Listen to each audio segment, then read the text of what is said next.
ఈ వీడియోలో మనం ఇప్పుడు వేరు వ్యవస్థ సమృద్ధిగా ఉన్నట్లయితే మనము విల్ట్ బారి నుంచి ఏ విధంగా తప్పించుకోవచ్చు అంటే ఈ వీడియోలో 3 అంశాలు ఉంటాయి. ఒకటి వేరు వ్యవస్థ గురించి, విల్ట్ గురించి, అదే విల్టు ప్రభావితమైన నేలలో సాగు విధానం గురించి.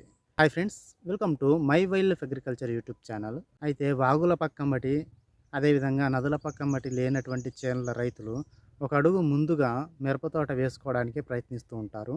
అటువంటి రైతు సోదరులు నర్సరీలలో నారు పెంచుకొని వేయడానికి ఎక్కువ ఉత్సాహం చూపిస్తూ ఉంటారు. అది ఒక రకంగా చెప్పుకోవాలనుకుంటే మంచి పద్ధతే. కాకపోతే ఇప్పుడు మనం చెప్పుకునే అంశం విల్టు ప్రభావిత చేన్లు ఏవైతే ఉన్నాయో, అంటే విల్టు గత 2, 3 సంవత్సరాల నుంచి వరుసగా విల్టు వస్తున్నటువంటి చేన్లు ఏవైతే ఉన్నాయో, వాటిలో మనం మిరప నాటుకోవాలనుకుంటే ఏం చేయాలి? అందులో ముఖ్యమైనది విల్టు నివారణ కోసము సూడోమోనాస్ మరియు ట్రైకోడర్మా వీటిని ఎరువుతోటి మిక్స్ చేసి చేనంతా చల్లి దుక్కి చేసుకున్న తర్వాత మెగా పవరు ఇటువంటివి కూడా వాడిన తర్వాత ఒక నేలని విల్టు రెసిస్టెన్సీగా తయారు చేసుకున్న తర్వాత మనము మొక్కలను నాటుకోవాలి. ఆ మొక్కలు ఎటువంటివైతే విల్టుని తట్టుకొని నిలబడి కాయలు కాస్తాయి అనేది చూసుకున్నట్లయితే, నేను ప్రత్యక్షంగా గమనించింది ఏంటంటే, నేను సొంతంగా నారు పెంచుకొని పెట్టిన మొక్కలు, అదేవిధంగా నర్సరీలో తెచ్చుకొని పెట్టినటువంటి మొక్కలకు తేడా ఏ విధంగా ఉంది? నేను సొంతంగా పెంచుకున్నటువంటి నారికి వేరు వ్యవస్థ అనేది బాగా రాలేదు. అంటే ఒక ప్రధాన వేరు, దాని చుట్టూ ఉన్నటువంటి పిల్ల వేర్లు కొద్దిగా లైట్‌గా ఉన్నాయి. అదే నర్సరీదైతే ఏ విధంగా ఉంటాయో మనకు తెలిసిందే. వారి యొక్క మేనేజ్‌మెంట్ విధానం, అదేవిధంగా కోకోపీటు. ఈ విధంగా నర్సరీ మేనేజ్‌మెంట్ ద్వారా వారు పెంచినటువంటి ఫ్రూట్ ట్రేల్లో పెంచినటువంటి నారు యొక్క వేరు వ్యవస్థ అనేది మంచిగా ఎక్కువగా, అంటే వేర్లు ఎక్కువగా ఉంటాయి.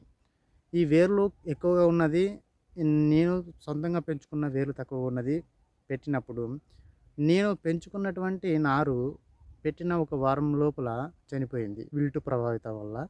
అదే నర్సరీలో తెచ్చినదైతే దాదాపుగా నెల 15 రోజుల వరకు అట్లనే ఉన్నది. అంటే వేరు వ్యవస్థ సమృద్ధిగా, అంటే వేరు వ్యవస్థ ఎక్కువగా ఉన్నట్లయితే విల్టుని కంట్రోల్ చేసుకోగలుగుతుంది అది. అంటే మనం విల్ట్ రెసిస్టెన్సీగా నేల తయారు చేసుకున్నాము. అదేవిధంగా వేర్లు కూడా ఎక్కువగా ఉన్న మొక్కని పెట్టుకున్నాము.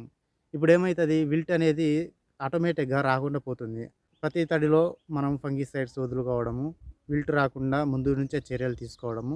ఈ విధంగా చేయడం వల్ల నర్సరీలో పెంచినటువంటి నారు విల్టు ప్రభావిత చేనులో తోట అవ్వడానికి ఎక్కువగా 99% అవ్వడానికి అవకాశం ఉంటుంది. అంటే మనం సొంతంగా పెంచుకున్నటువంటి నారైతే విల్టు లేనటువంటి చేనులో వర్కౌట్ అవుతుంది. కాకపోతే నర్సరీలో నారు మన విల్టు ప్రభావిత చేనులో పెట్టుకోవడం వల్ల కొద్దిగా ధైర్యంగా ఉండవచ్చు రైతు. ఇదే నేను చెప్పాలనుకుంటున్నది. అయితే మనం సొంతంగా కూడా వేరు వ్యవస్థని డెవలప్ చేసుకోవచ్చు. దగ్గరగా ప్రోటీన్‌లో పెంచినటువంటి గుబురు వేరు వ్యవస్థ ఏదైతే ఉందో అది మనం రప్పించుకోవచ్చు. దాని గురించి, అంటే నేలలో మనము ఏ విధంగా ఏమెయ్యాలి, ఏ విధంగా పెంచుకోవాలి, ఎటువంటి మందులు స్ప్రే చేయాలి, ఇలాంటి సమాచారం నేను వేరు వ్యవస్థ రావడానికి తర్వాత వీడియోలో చెప్తాను. ఈ వీడియో వచ్చేసి విల్టు ప్రభావిత చేనులో నర్సరీలోని పెంచుకున్నటువంటి నారని తెచ్చేసుకున్నట్లయితే మనకు తోట అవ్వడానికి అవకాశం అనేది ఎక్కువగా ఉంటుంది. ఇది నేను చెప్పాలనుకున్నది. ఒకవేళ ముందుగాల వేసుకోవాలనుకున్నటువంటి రైతులు నర్సరీలను కన్సల్ట్ అవ్వండి. కొద్దిగా తక్కువ రేటుకు మాట్లాడుకొని నర్సరీలో పెంచుకొని, విల్టు ప్రభావితం ఉన్నవాళ్ళు మాత్రమే పెంచుకొని ఏసుకోండి. ఒక విల్టు నాకు రాదు, నా చుట్టుపక్కల చేనులో కూడా విల్టు సమస్య అనేది లేదు అనుకున్న రైతు సొంతంగా పెంచుకోవచ్చు. కాకపోతే కొద్దిగా లేట్ అవుతుంది. ఒకవేళ జూన్‌లో కొంతమంది నాటుకుంటారు. కొంతమంది ఆగస్టులో నాటుకుంటారు. ఆగస్టులో నాటుకున్న వారంటే సొంతంగా నారు పెంచుకున్న వారైతే ఆగస్టులో నాటుకోవడానికి అవకాశం ఉంటుంది.